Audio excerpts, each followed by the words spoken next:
हर हर महादेव दोस्तों, मैं हूँ KS ब्लॉग से आपकी अपनी किरण सिंह। आज आप श्रवण करेंगे श्री शिव पुराण में रुद्र संहिता के षष्ठी खंड के 14वें अध्याय के बारे में, जिसमें मात्र एक ब्रह्म कमल से पाए 1008 कमल पुष्पों का अर्पित करने का फल और लाल डंठल वाला धतूरा हमें क्या फल प्रदान करता है। और हम इस शिवलिंग पर सप्त अनाज मतलब सभी तरह के अनाज, अरहर की दाल है, मूंग है, उसको चढ़ाते हैं तो उससे हमें कौन कौन सी सिद्धि प्राप्त होती है, और हमने जल धारा, घी धारा, शहद धारा चढ़ाने से हमें कैसे भोग मोक्ष की प्राप्ति होती है। आइए जानिए मेरे साथ इस वीडियो में। आइए दोस्तों, सबसे पहले श्री शिव पुराण के दर्शन करते हुए और शिव पुराण में प्रवेश करेंगे। बोलिए हर हर महादेव, श्री शिवाय नमस्तुभ्यम। और शिव पुराण पर चढ़ी हुई बेलपत्री के दर्शन कीजिए और बोलिए हर हर महादेव।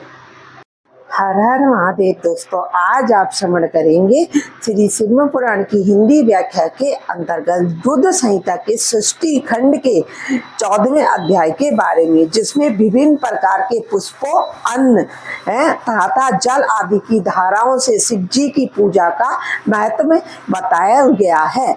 आइए अब ऋषिगण बोले, हे महाभारत, हे व्यास से सूत जी, आप से परिणाम हमें ये बताएं कि किन किन पुष्पों से पूजन करने से भगवान सदाशिव कौन कौन सा फल प्रदान करते हैं। तब सूत जी बोले, देवर्षि नारद भी इसी विधि को विधाता ब्रह्मा जी से पूछा था। तब तो उन्होंने बड़े ही प्रेम से शिव पुष्पा अर्पण की विधि बताई थी। ब्रह्मा जी बोले, ब्रह्मा जी किससे बोले? नारद जी से। हे नारद, लक्ष्मी प्राप्ति की इच्छा वाले को कमल और बिल्व पत्र, शतपत्र और शंख पुष्प भगवान शिव की पूजा करनी चाहिए। यदि 1 लाख की संख्या में इन पुष्पों द्वारा भगवान शिव की पूजा की जाए तो सारे पापों का नाश होता है और लक्ष्मी की प्राप्ति भी होती है, इसमें संशय नहीं है। दोस्तों, आज सावन का आखिरी सोमवार है। अगर कमल के पुष्प से भोले बाबा का पूजा की जाए तो लक्ष्मी जी अत्यंत प्रसन्न होती हैं, क्योंकि विष्णु जी ने भी कमल के पुष्पों से ही भोलेनाथ की पूजा की थी। अब दोस्तों, जो राज्य प्राप्त करने का इच्छुक है उसको पार्थिव शिवलिंग की पूजा के द्वारा भगवान शंकर को प्रसन्न करना चाहिए। प्रत्येक पार्थिव लिंग पर मंत्र सहित पुष्प, खंड रहित धान के अक्षत, सुगंधित चंदन चढ़ाकर अखंड जलधारा से अभिषेक करना चाहिए।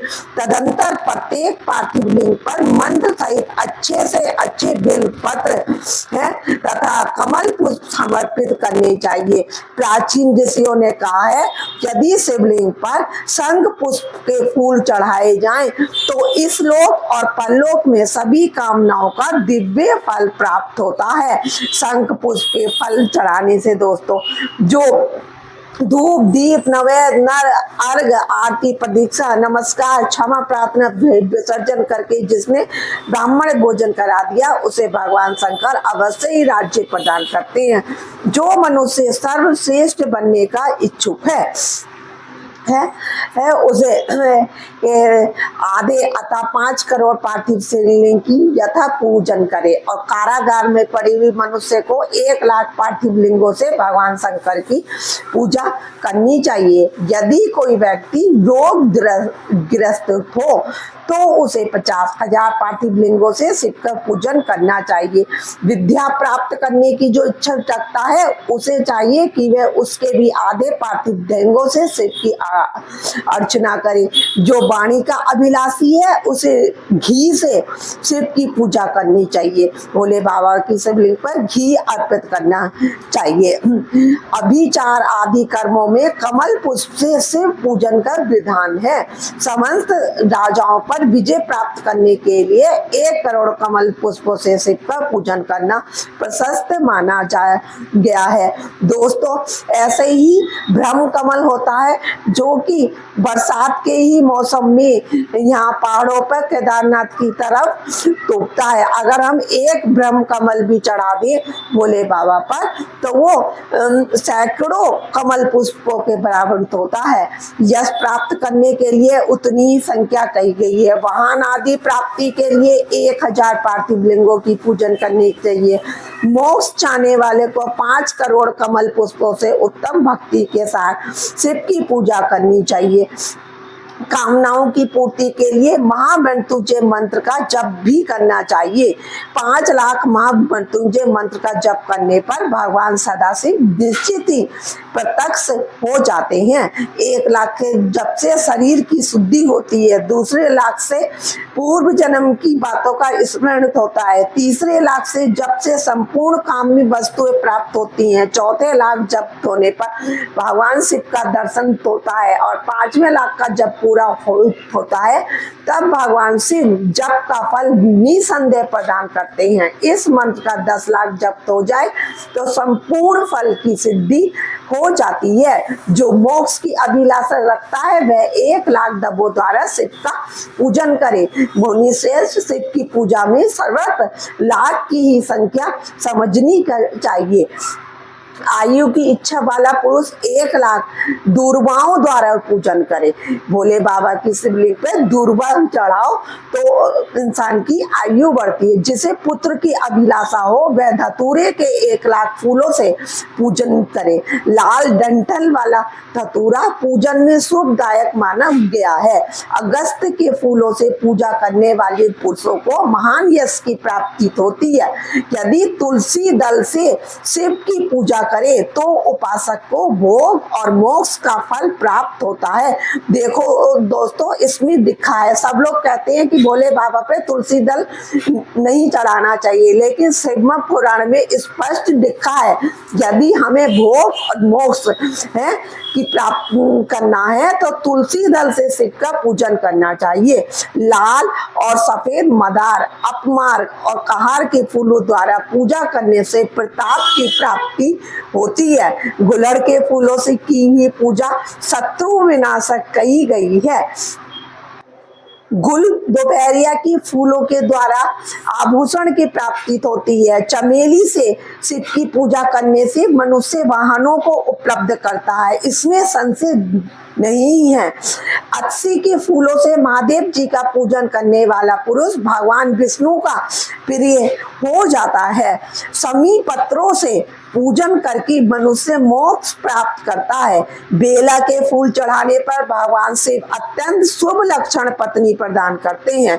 जूही के फूलों से पूजा की जाए तो घर में कभी अन्न की कमी नहीं होती और कनेर के फूलों से पूजा करने पर मनुष्य को वस्त्र संपदा की प्राप्ति होती है।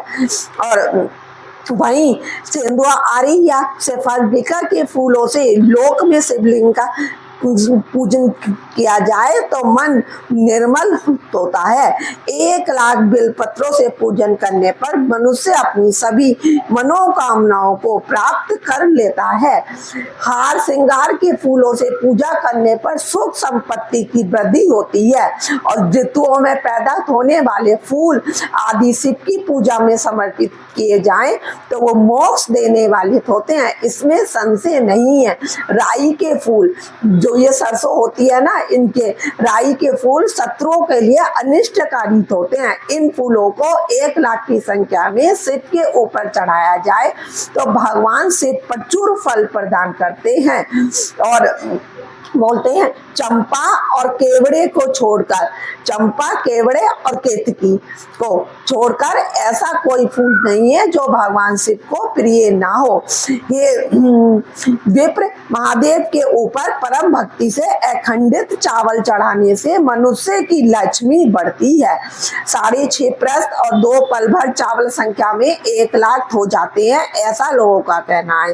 रुद्र प्रधान मंत्र से पूजा करके भगवान शिव के ऊपर सुंदर वस्त्र चढ़ाएं, उसी पर चावल रखकर समर्पित करें तो उत्तम है। तत्पश्चात उसके ऊपर गंध पुष्प आदि के साथ एक श्रीफल, श्रीफल क्या होता है, पानी वाला जो नारियल नारियल होता है, धूप आदि निवेदन करे तो पूजा का पूरा पूरा फल प्राप्त होता है।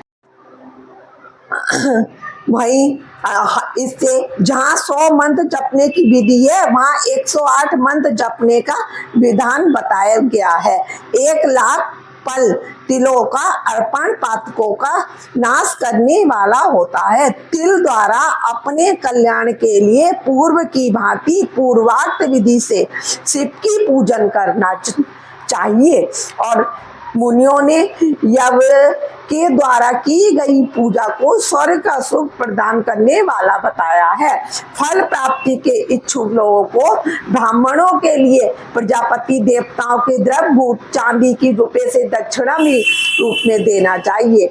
गेहूं से की गई पूजा प्रशस्त है। यदि 1 लाख गेहूं से शिव की पूजा की जाए तो उसकी संतान की अभिवृद्धि होती है और ऐसे ही 1 लाख मूंग से, हरे मूंग होते हैं, पूजन किए जाने पर भगवान से सुख प्रदान करते हैं।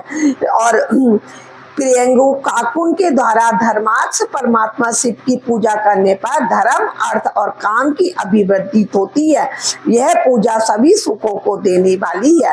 राई से की गई शिव पूजा शत्रु विनाशक कही गई है और 1 लाख सरसों के दानों से की गई शिव की पूजा निश्चित ही शत्रु के लिए घातक होती है, ऐसा कहा गया है।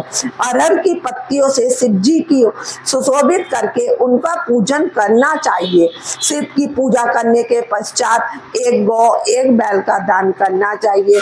मारीच, काली मिर्च से की गई शिव की पूजा शत्रुओं का नाश करने वाली बताई गई है और अरहर की पत्तियों से रेंग करके शिव की पूजा करनी चाहिए। यह पूजा नाना प्रकार के सुख और सभी अभिष्ट फलों को देने वाली है। इस तरह अनेक प्रकार के मान को दृष्टि में रखकर सभी कामनाओं की सिद्धि के लिए तथा मुक्ति प्राप्त करने के लिए कामना रहित होकर शिव की पूजा करनी चाहिए। अब मैं जलधारा पूजा के महान फल को कह रहा हूँ, जिसके श्रवण मात्र से ही मनुष्य का कल्याण हो जाता है। भक्ति पूर्वक सदा शिव की विधिवत पूजा करने के पश्चात उन्हें जलधारा समर्पित करनी चाहिए। ज्वर में होने वाले प्रलाप को शांति के लिए भगवान शिव को दी जाने वाली कल्याणकारी जलधारा 7 रुद्रीय मंत्र से, 11 रुद्र से, रुद्र मंत्रों के जाप से, पुरुष सूक्त से, 6 ऋचा वाली रुद्र सूक्त से, महामृत्युंजय मंत्र से, गायत्री मंत्र से अथवा शिव के शास्त्र लोकक नामों के आदि में प्रणव और अंत में नमः पद जोड़कर बने हुए मंत्रों द्वारा अर्पित करनी चाहिए। सुख और संतान की वृद्धि के लिए जलधारा द्वारा पूजन उत्तम होता है। उत्तम भस्म धारण करके उपासक को प्रेम पूर्वक नाना प्रकार के शुभ एवं दिव्य द्रव्यों द्वारा शिव की पूजन करना चाहिए। शिव पर उनके सहस्त्र नाम मंत्रों से घृत की धारा, घृत मतलब घी की धारा गिरानी चाहिए। ऐसा करने पर वंश का विस्तार होता है, इसमें संशय नहीं है। इसी प्रकार यदि 10,000 मंत्रों द्वारा शिव जी की पूजा की जाए तो प्रमेह रोग की, प्रमेह मतलब डायबिटीज की रोग की शांति होती है और उपासक को मनोवांछित फल की प्राप्ति होती है। यदि कोई नपुंसकता को प्राप्त हो तो वह घी से शिव जी की भली भांति पूजा करे। इससे के पश्चात ब्राह्मण को भोजन कराए। यदि बुद्धि जड़ हो जाए तो उस अवस्था में पूजक को केवल शर्करा मतलब चीनी या गुड़ का मिश्रित दूध की धारा चढ़ानी चाहिए। ऐसा करने पर उसका बृहस्पति के समान उत्तम बुद्धि होती है।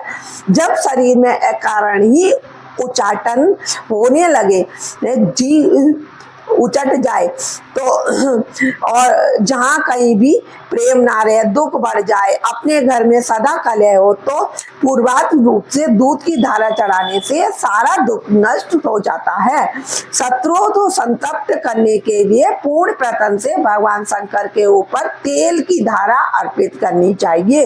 ऐसा करने पर निश्चय ही कर्म की सिद्धि होती है। सुगंधित तेल की धारा अर्पित करने पर भोगों की वृद्धि होती है। और यदि मधु की धारा, मधु मतलब शहद की धारा से शिव जी की पूजा की जाए तो राज्य लक्ष्मी का रोग दूर होता है। शिव जी के ऊपर ईख के रस मतलब गन्ने की रस की धारा चढ़ाई जाए तो वह भी संपूर्ण आनंद की प्राप्ति करने वाली होती है। गंगा जल की धारा तो भोग और मोक्ष दोनों फलों को देने वाली है। ये सब जो धाराएं बताई गई हैं, इन सबको मृत्युंजय मंत्र से चढ़ाना चाहिए। उसमें भी उक्त मंत्र का विधान 10,000 जप करना चाहिए। 11 ब्राह्मणों को भोजन कराना चाहिए।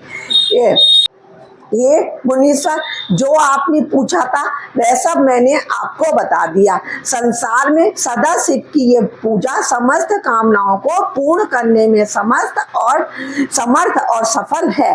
भक्ति पूर्वक यथा विधि स्कंद और उमा के सहित भगवान शंभु की पूजा करके भक्त जो फल प्राप्त करता है, उसे जैसा सुना है वैसा ही मैंने आपको बताया है। वह इस लोक में पुत्र पौत्र आदि के साथ समस्त सुखों को उपभोग करके अंत में सभी सुख देने वाले शिव लोक को चला जाता है।